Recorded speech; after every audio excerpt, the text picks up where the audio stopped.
Next tonight, a rather harrowing experience. A Naivasha man threw mortuary attendants into a panic, forcing them to flee the morgue when he suddenly woke up, although he had been presumed dead. It was 20 hours of mourning and a similar time for a man to live among the dead. Here's the full story. Paul Mutora has had an interesting 20 hours. Until this morning, his family were mourning his death. This young man was pronounced dead last night at the Naivasha District Hospital after an apparent suicide. It all started on Tuesday afternoon when Paul and his father had an argument. Sasa nilikuwa nimemtuma akakata kwa msituni akata kwenda wakati kati alikuja akiwa na gari imeharibika. Basi nikamuuliza ni kwa nini, nikamwambia wewe ndio utatengeneza hiyo gari. Akaenda kwake, akona bibi na mtoto mmoja.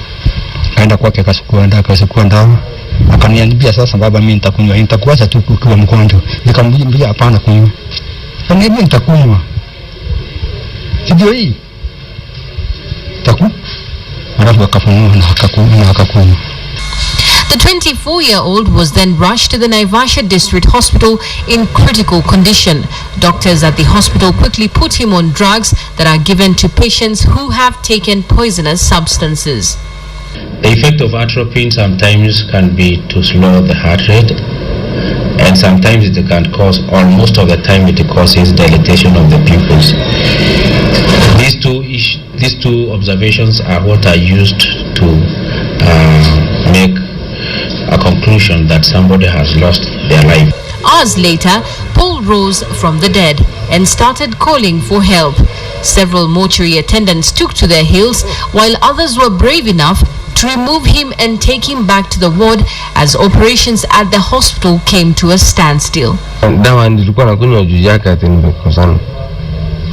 Lakini sasa nimeona mimi ni mjinga. Niko na bibi na mtoto. Nitawaachia nani? As Paul lay on his bed recuperating, doctors say he's out of danger. However, several family members are blaming the hospital for being careless. The person who was working in that ward did an assessment, and unfortunately she seems not to have understood the effect of some of the drugs that are used to treat phosphate poisoning. Investigations as to how a patient was pronounced dead when he was still alive has been launched by the Naivasha District Hospital. Najma Ismail, KTN.